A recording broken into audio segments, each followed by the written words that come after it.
Hi everyone, welcome to another Cabinet Vision Guy tech tip.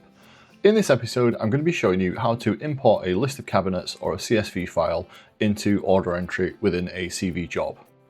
So the first thing I'm going to do to import my list of assemblies is just to make sure that I've got enough information in there to populate order entry. So the items that I need in my CSV file is the number of the assembly, the name of the assembly that I've got stored away in my catalogue, the width, height and depth of the assembly, and then the catalogue that I actually want to be importing this from. I'll show you in a second, but just on the import form, we can also choose a catalogue there if you can't put that in your CSV file. So to import this into my job, firstly, I'm going to make sure that I've got this closed down.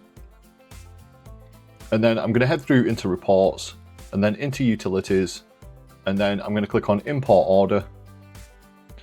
And then just on here, I want to select from an ORD file to a text or CSV file. And then if I pick out my cabinet list and hit open.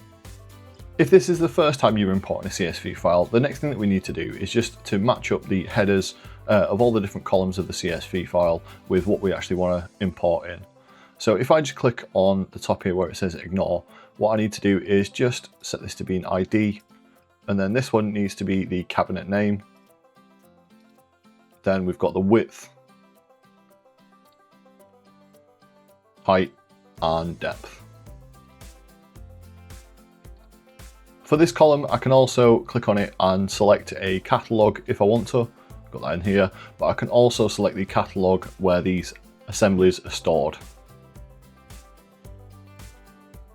I also want to make sure that I set my metric versus imperial, so I need to set this one to millimeters.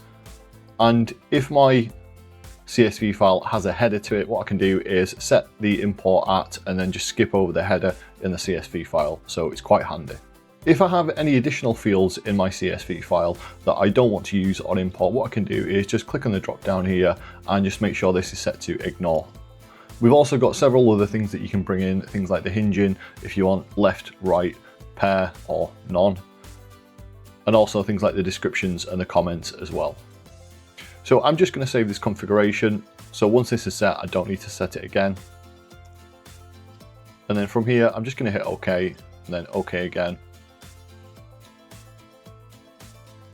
And then my assembly list should import into order entry. From here, I can choose to right click and edit any of the items that I've imported as I would if I was just building the order up through order entry. Hopefully you found this episode useful. Feel free to give us a like, share and subscribe. We're also on Facebook, that's facebook.com/thecabinetvisionguy, and Instagram too, that's instagram.com/thecabinetvisionguy. Cheers.